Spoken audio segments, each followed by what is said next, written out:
Join us as we look at the topic of effective evangelism as written by Dwayne Anderson and presented by David Moore. Let's open our Bibles and follow along. In our last two topics, we have pointed out that Christ and the disciples shared the gospel through confrontation with certain groups of people and clarification with other groups of people. Today, we will be looking at another very common approach Christ and the disciples used with different individuals and groups. Many times in the New Testament, we see that compassion was used as an approach in sharing the gospel. Christ used confrontation when talking to the religious leaders and those who thought they were good. We saw in the parable about the Pharisee and the tax collector in Luke 18:10-14 that the Pharisee thanked God that he was not as the bad people, like the extortioners, unjust, adulterers, or even as this tax collector. Meanwhile, the tax collector, standing afar off, would not so much as raise his eyes to heaven, but beat his breast, saying, "God be merciful to me, a sinner." The Jewish religious leaders focused on how good they were and how bad the rest of the people were. Many times, until Christ arrived on the scene, tax collectors and sinners felt that they were so bad that God would never forgive them. As we study the ministry of Christ, He showed great compassion to those who felt they were bad. One illustration of this is Matthew 9, verses 9-11. As Jesus passed on from there, he saw a man named Matthew sitting at the tax office, and he said to him, "Follow me." So he arose and followed him. Now it happened as Jesus sat at the table in the house, that behold, many tax collectors and sinners came and sat down with him and his disciples. And when the Pharisees saw it, they said to his disciples, "Why does your teacher eat with tax collectors and sinners?"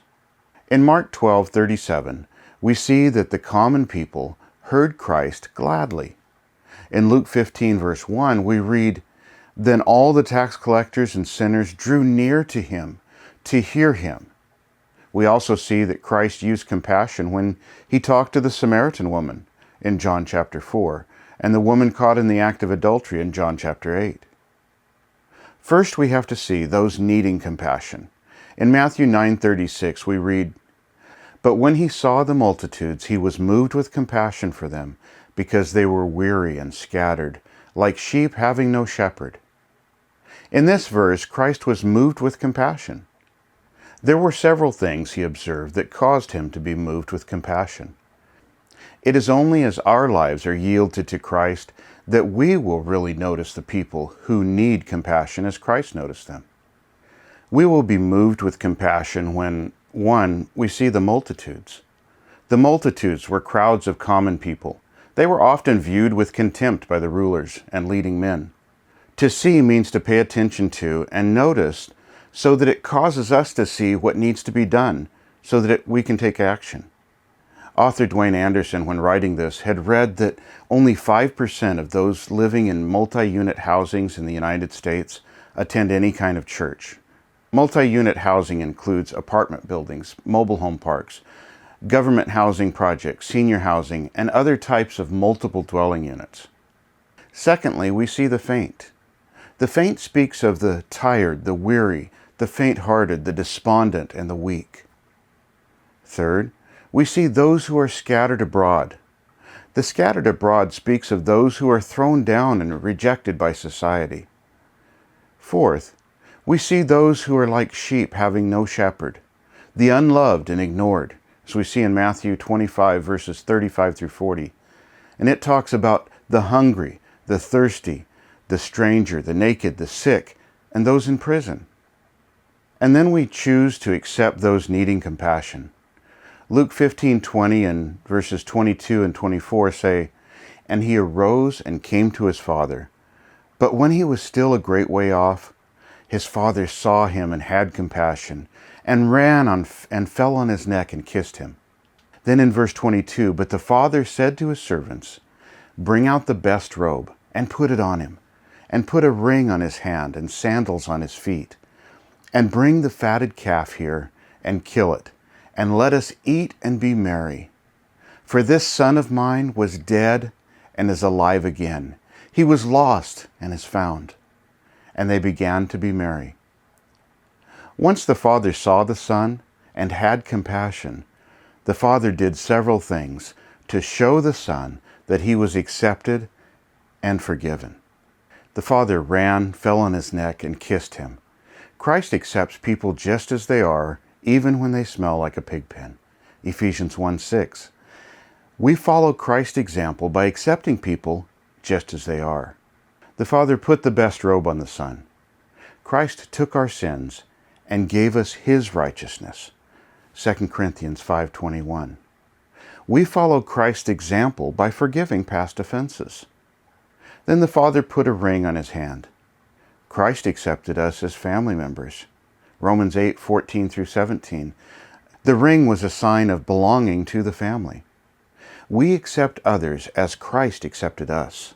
Romans 15:7. The Father put sandals on his feet. Christ helps us learn to have peace. Ephesians 6:15. Our feet are shod with the gospel of peace. We focus on a ministry of reconciliation. 2 Corinthians 5:18. And then the Father killed the fatted calf. Christ makes us worthy and honors us. Matthew 9:9 and 10. The fatted calf was the animal kept to provide a feast for special guests.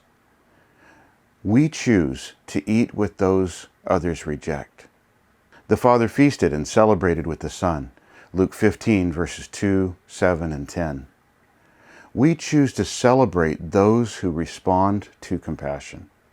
The Father spoke of the new life of the Son. 2 Corinthians 5:17.